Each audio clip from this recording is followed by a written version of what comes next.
Hello everyone, అందరు ఎలా ఉన్నారు? చాలా రోజుల తర్వాత ఈ క్లాసెస్ అనేది తీసుకుంటున్నాం. మళ్ళీ చాలా గ్యాప్ వచ్చేసింది కదా, మీకు బోర్ అవ్వకుండా నేనైతే ఒక డెసిషన్ తీసుకున్నాను అనమాట. ఆల్రెడీ ఇంతకుముందు చెప్పాను కదా, ఏది కామెంట్ చేస్తాను నెక్స్ట్ వీడియో అని చెప్పేసి. సో సమ్మర్ అవుట్ఫిట్స్ అడిగారు అనమాట కిడ్స్కి, అవైతే నేను చేస్తాను. ఇంకా నేను మీషో ఫ్యాబ్రిక్స్ తీసుకొని ఏమన్నా అవుట్ఫిట్స్ ట్రై చేద్దాం అనుకుంటున్నాను, నార్మల్గా కాలేజ్కి వెళ్ళేటివి అలా న్యూవి. సో మీకు ఏమైనా ఐడియాస్ ఉన్నా, మీకు ఏదైనా ఫ్యాబ్రిక్ గురించి తెలుసుకోవాలన్నా మీషో గురించి నాకు కామెంట్ చేయండి. అండ్ మీకు ఏ మోడల్ కావాలో కూడా కామెంట్ చేయండి, అదైతే నేను స్టిచ్చింగ్ చేస్తాను. సో అలా అయితే మీకు కావాల్సిన వీడియో కూడా వస్తుంది కదా, అందుకని. సో ఫస్ట్ అయితే మనం ఇక్కడ ఫ్యూజ్ పేపర్ తీసుకున్నాం, అదే మక్రమ్ అంటాం కదా, అదనమాట. సో అది తీసుకొని మన నెక్ ఏదైతే ఉందో, ఆల్రెడీ ప్రీవియస్ వీడియో చూడండి, ఒకవేళ మీకు గ్యాప్ ఎక్కువ వచ్చేసింది కదా, అది చూస్తే ఇది అర్థమైపోతుంది. ఆ షేప్లో అయితే మన నెక్ కట్ చేసుకొని 1 ఇంచ్ ఎక్స్ట్రా తీసుకున్నాం అనమాట. సో దీంట్లో అన్ని అడ్వాన్స్ లెవెల్లో ఉంటుంది, ప్రతి స్టెప్ అనేది ఎక్స్ప్లెయిన్ చేసేది ఉండదు. ఇంకా మీకు ఏమైనా ఐడియాస్ ఉంటే నాకు చెప్పండి. ఆల్రెడీ చెప్పా కదా, మీషో ఫ్యాబ్రిక్స్తో నేను అవుట్ఫిట్స్ రెడీ చేస్తాను. ఇంకా మీకు ఐడియాస్ ఉన్నా నాకు షేర్ చేయండి, నో ప్రాబ్లం. ఇన్స్టాగ్రామ్లో మీరు షేర్ చేసినా ఓకే నాకు. రెండు నెక్స్ కూడా ఇలా రెడీ చేసుకోవాలి ఫస్ట్. అండ్ చిన్నపిల్లల ఫ్రాక్స్ అయితే నేను చూపిస్తాను ఫస్ట్. అయితే ఇవి డిసైడ్ అయిపోయే లోపు, ఎవరికి ఏ డిజైన్ డ్రెస్ కావాలి అలా అనే లోపు. సో అవి నెక్స్ట్ మండే నుంచి అయితే చిన్నపిల్లల అవుట్ఫిట్స్ అయితే నేను స్టార్ట్ చేస్తాను. సో ఇలా 2 నెక్స్ కూడా డ్రా చేసుకోవాలి ఫస్ట్. నెక్ని ఇలా మనకి ఏదైతే మెజర్మెంట్ ఉందో నెక్ షేప్, ఆ షేప్లో అయితే డ్రా చేసుకొని కట్ చేసుకోవాలి.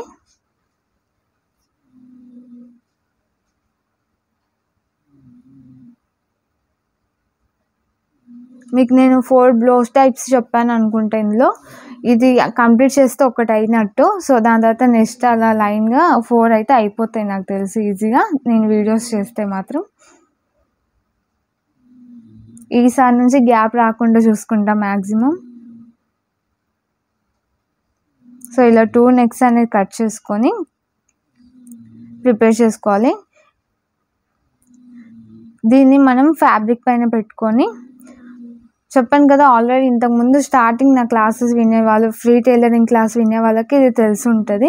అయినా నేను మళ్ళీ చెప్తున్నా, మనకి ఏదైతే లైనింగ్ క్లాత్ ఉంటుందో బ్లౌజ్ది, దానికైతే ఇది జాయిన్ చేయాలన్నమాట. ఒకవేళ మీకు ఇది డైరెక్ట్గా రాకపోతే దీనికి మీరు పిన్స్ కూడా యాడ్ చేసుకొని స్టిచ్చింగ్ చేశాక తీసేయచ్చు అనమాట. సో ఇలా సైడ్కి ఒక 1/2 ఇంచ్ ఉండేటట్టు కట్ చేసుకొని కట్స్ పెట్టుకొని ఫోల్డ్ చేయాలంతే. ఇక నేను చూపిస్తున్న విధంగా అయితే ఫోల్డ్ చేయాలి.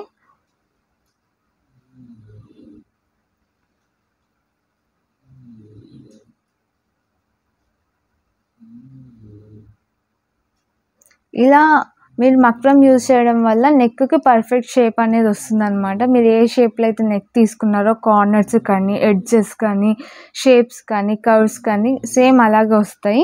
సో ఇది యూజ్ చేయడం చాలా బెటర్ అనమాట. సో వాళ్ళు తక్కువ అమౌంట్ ఇస్తారు, మేము ఎందుకు యూజ్ చేయాలని పెట్టుకోకండి. స్టార్టింగ్ అందరూ తక్కువే ఇస్తారు. మీ స్టిచ్చింగ్ నచ్చితే ఒక 10 రూపాయలు ఎక్కువ తీసుకోండి, వాళ్ళే ఇచ్చేస్తారనమాట ఆ టైంలో. కాబట్టి మీరు స్టిచ్చింగ్ చేసేటప్పుడు ఒకటి గుర్తుపెట్టుకోండి, మీ వర్క్ అనేది చూపించండి, వాళ్ళ అమౌంట్ ఎంత ఇస్తున్నారో నెక్స్ట్ అనమాట. మీరు ఒకటి స్టిచ్చింగ్ చేసి పర్ఫెక్ట్ వచ్చింది అన్నాక దీనికి ఇంత అవుతుందని మీరు నెక్స్ట్ బ్లౌజ్కి చెప్పండి, అర్థం చేసుకుంటారు. అండ్ వేరే వాళ్ళ బ్లౌజ్కి దీనికి కూడా డిఫరెన్స్ చూడండి, ఏది బెటర్గా ఉందో. వాళ్ళు అంత తక్కువ తీసుకుంటున్నారు, దీని 10 రూపాయలు ఎందుకు ఎక్కువ తీసుకుంటున్నా అన్న కూడా రీజన్ చెప్పడానికి మీకు ఉంటుంది. ఇంకా వద్దన్న వాళ్ళకి మనం ఫోర్స్ చేయలేము అనమాట, నార్మల్గా స్టిచ్చింగ్ చేసేయడమే. ఇలా కట్స్ పెట్టేసుకొని ఇది కూడా ఫోల్డ్ చేసుకోవాలి.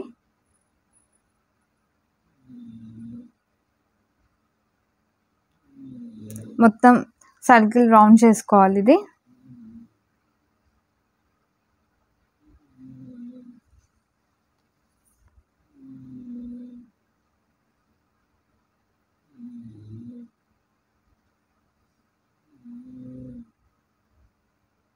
సో సో మీషో ప్రొడక్ట్స్ అనేవి నేను ఏమి ఎక్కువ తీసుకోను అనమాట. మ్యాక్సిమం మీషోలో షాప్ చేయను.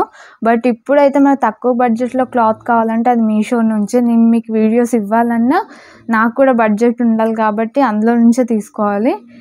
సో మీకు ఏదన్నా రివ్యూ నాకు అంత తెలియదు కాబట్టి మీరు నాకు షేర్ చేస్తే మీషో ఫ్యాబ్రిక్ది నేను దాని మీద అయితే వీడియో చేయడానికి రెడీ అనమాట.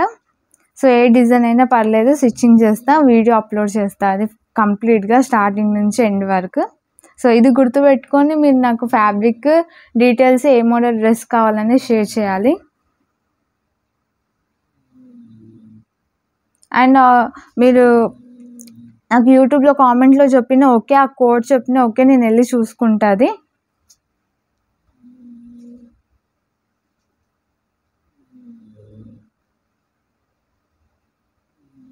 సో ఇలా ఒరిజినల్ క్లాత్ పైన నెక్ పెట్టేసుకొని స్టిచ్చింగ్ చేసుకోవాలి. మీకు చూస్తే అర్థమైపోతుంది ఇక్కడ స్టిచ్చింగ్స్ అనేవి చాలా ఈజీగా చేసేవచ్చు. ఈ బ్లౌజ్ అయితే మ్యాక్సిమం చెప్తుంది కదా 1 అవర్ లోపే కంప్లీట్ అయిపోతుంది మీకు కటింగ్ అయిపోయి ఉంటే. అండ్ దీనికి హెమ్మింగ్ అనేది ఏమి ఉండదు, ఉక్స్ కాజెస్ అనమాట. చాలా అంటే చాలా ఈజీగా అయిపోతుంది ఇలా స్టిచ్చింగ్ చేయడం చేశారంటే. సో మీరు మక్రమ్ యూజ్ చేయడం వల్ల హెమ్మింగ్ నుంచి తప్పించుకోవచ్చు. అంటే అంత పడదు అనమాట, నార్మల్గా ఇంత ఫోల్డ్ చేసి ఆల్రెడీ నెక్ షేప్ ఉంటుంది కాబట్టి దానిపైన హెమ్మింగ్ చేసేవచ్చు, స్టిచ్చింగ్ కూడా చేయవచ్చు మన కంఫర్ట్. సో ఇలా అయితే మంచిగా పెట్టేసుకొని ఐరన్ చేసుకోవాలి. ఐరన్ అయితే మెయిన్ అనమాట, మీరు ఐరన్ చేస్తేనే మంచిగా ఉంటుంది, లేకపోతే రాదనమాట. అది ఒకసారి చూసుకోండి. ఇది వచ్చేసి బ్యాక్. సో ఇది వచ్చేసి ఫస్ట్ కింది సైడ్ వచ్చేసి నేను ఫోల్డింగ్ చేస్తున్నాను హెమ్మింగ్ చేయకుండా. మనకి లైనింగ్ క్లాత్ వచ్చేసి ఒక లైన్ ఎక్కువ పెట్టుకోవాలి ఒరిజినల్ క్లాత్ కన్నా. ఆ లైన్ పైన స్టిచ్చింగ్ చేయాలి, ఎందుకంటే మనం ఫోల్డ్ చేసినప్పుడు ఒరిజినల్ క్లాత్ ఒక 1 ఇంచ్ కిందికి వస్తుంది. ఆ 1 ఇంచ్ కవర్ కావడానికి లైనింగ్ అనేది 1 ఇంచ్ పైకి పెట్టేసి స్టిచ్చింగ్ చేయాలి. ఈ ఒకటి గుర్తుపెట్టుకోండి, అన్ని బ్లౌజ్లకి ఇంతే. హెమ్మింగ్ లేదని చెప్పాను కదా, ఇక్కడ డార్క్ స్టిచ్చింగ్ అనేది చేయాలి.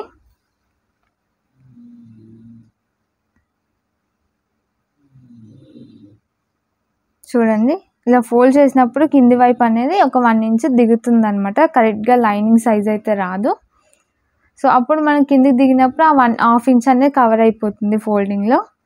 నెక్ అనేది సేమ్ ఫ్రంట్ పార్ట్కి ఎలా స్టిచ్చింగ్ చేసామో సేమ్ అలాగే స్టిచ్చింగ్ చేయాలి.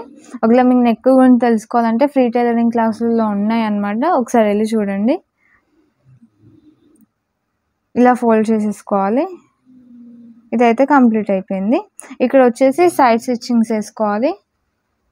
నేను కంప్లీట్గా అంతా ఐరన్ చేస్తా, అందుకే అంత స్టిఫ్గా ఉంటుంది బ్లౌజ్. చూడండి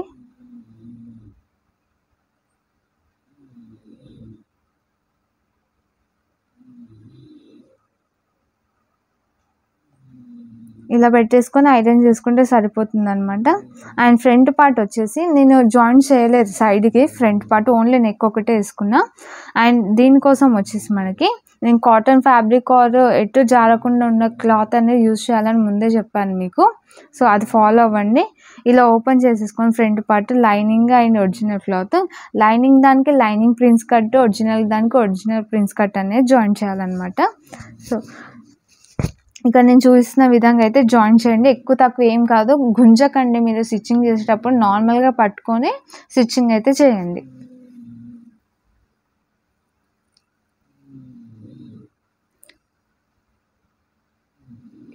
క్లాత్ ఎప్పుడు గుంజొద్దు, ఏ షేప్లో ఉంటే ఆ షేప్లో కర్వ్ వచ్చేలా మీరే చేయితో కొంచెం అడ్జస్ట్ చేసుకోవాలి.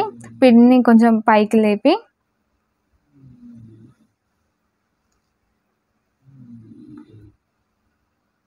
ఇక్కడ కట్స్ పెట్టేసుకొని, నేను ఆల్రెడీ ప్రెస్ పిల్లో గురించి ఒక వీడియో చేశాను, ఆ వీడియో వెళ్ళి చూడండి. రీసెంట్గా అప్లోడ్ చేశాను, ఓన్లీ షార్ట్లోనే ఉంది అది. దీన్ని ప్రిన్స్ కట్ని ఎలా ఐరన్ చేయాలో దాంట్లో ఉంటుంది అనమాట. అంటే ఐరన్ చేసే చెప్పలేదు, ఓన్లీ ప్రెస్ పిల్లో చెప్పాను. ఐరన్ చేసే నెక్స్ట్ వీడియోలో చెప్తాను నేను. ఇక్కడ మట్టుకైతే స్టిచ్చింగ్ చేసుకొని రెడీ చేసి పెట్టుకోండి. ఒకవేళ మీరు నా వీడియోస్ ఫాలో అవుతున్నట్టయితే ఆ ప్రెస్ పిల్లోది ఒకటి వీడియో చూసి రెడీ చేసుకోండి.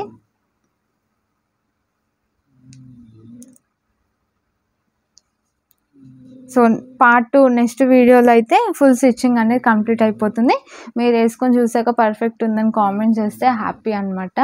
నెక్స్ట్ వీడియో తర్వాత అవుట్ఫిట్ ఫ్రమ్ క్రాచ్ అనేది మర్చిపోకండి. మీషో ఫ్యాబ్రిక్స్ తెలిసిన వాళ్ళైతే నాకు షేర్ చేయండి పక్కా, నేనైతే చూస్తాను. నేను కూడా కొన్ని చూస్తున్నాను, ఏ అవుట్ఫిట్ అయితే బాగుంటుందో అది కూడా డిజైన్ చేసుకోవాలి కదా తీసుకున్న ఫ్యాబ్రిక్. సో అందుకనే మీరు ఏ డిజైన్ అనేది కూడా ఫోటో నాకు షేర్ చేస్తే కొంచెం ఈజీ అవుతుంది నాకు. ఇలా అయితే రెడీ చేసి పెట్టుకోండి. నెక్స్ట్ అయితే నేను నెక్స్ట్ పార్ట్లో చూపిస్తాను.